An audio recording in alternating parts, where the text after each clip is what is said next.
Por que Alexandre de Moraes não esperou o restante dos votos que poderia ser favorável aos aposentados, já que o pedido de destaque de Alexandre de Moraes poderia ser feito até após o último voto?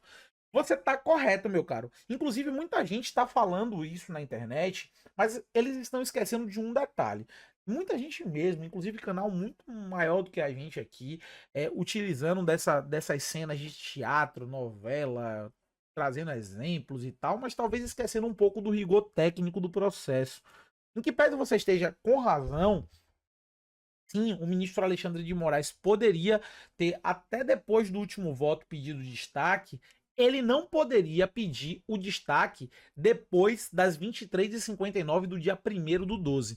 E se você bem lembra, se todo mundo bem lembra, estava 4-3 em torno de 5 horas da tarde. Ainda faltavam aí 4 ministros votarem e a gente já tinha encerrado, inclusive, o horário comercial. Então os ministros iam votar invadindo a noite. E poderia ter aquele ministro ali que, com uma certa estratégia processual, até para evitar o destaque, votasse ali em torno de 23h55. E se Alexandre de Moraes tivesse dificuldade de apertar o botão do destaque? Porque, veja, finalizado o julgamento virtual e alcançado os quoros regimentais, o resultado será computado às 23h59 do dia previsto para o término da sessão. A sessão estava prevista para terminar dia 1º do 12. Faltavam 4 ministros para votar, ainda 6 horas da tarde ali. 5 e pouca da tarde, ainda faltavam 4 ministros para votar. Imagine você, se um ministro deixa para votar 23h55 e Alexandre de Moraes não consegue apertar o botão do destaque. Nossa, a revisão da vida toda ia pro ralo.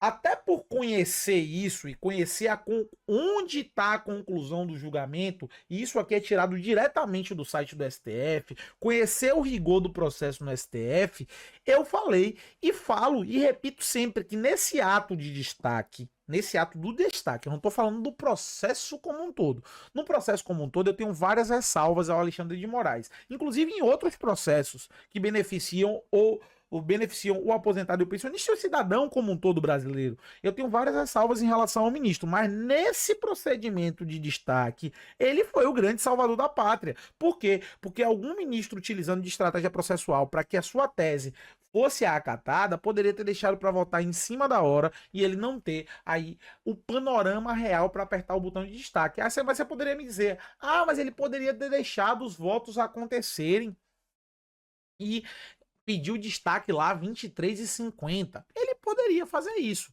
Mas pense você que ele também tem outras demandas, né? E se ele já estava vendo e vislumbrando o que eu coloquei aqui, que os próximos 4 votos poderiam ser sim negativos e foram, na sua maioria, inclinações negativas em relação à revisão da vida toda, diferente da firula que muita gente tem dito, porque tal ministro já tinha dado indicativo de que iria votar a favor da revisão da vida toda. Ninguém garante isso, gente. No mérito, o pessoal não estava votando a favor da revisão da vida toda.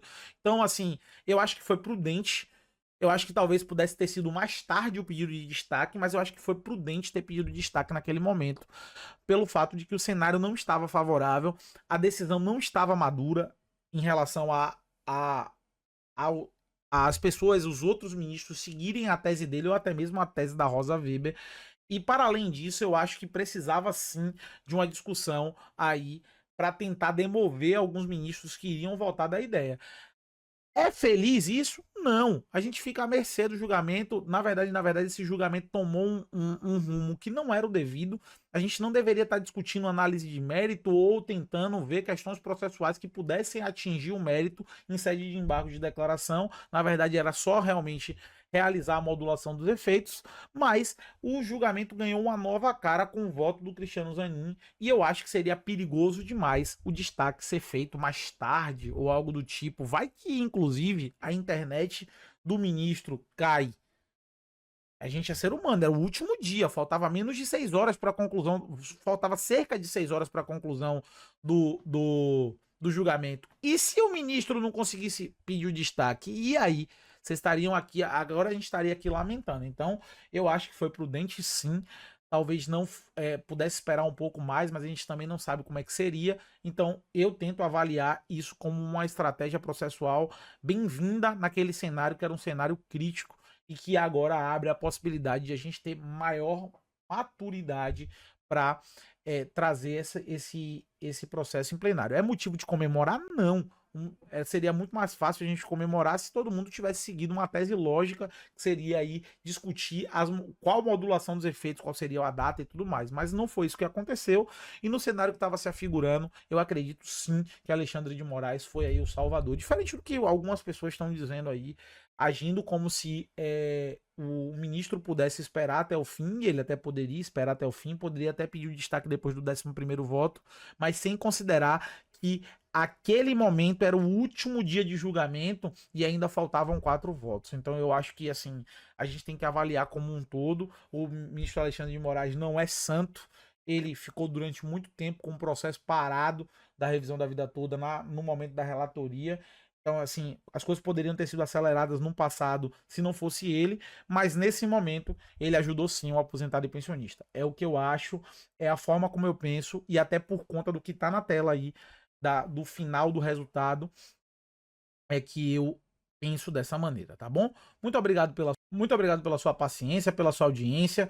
A gente vai te esperando aí no próximo vídeo, que a gente vai trazer várias dicas muito legais para você, aposentado e pensionista, que deixar o seu comentário aí, que tiver dúvidas sobre o andamento da revisão da vida toda. Porque a gente aqui tem a intenção de ajudar você a esclarecer o máximo de informações que vocês tiverem.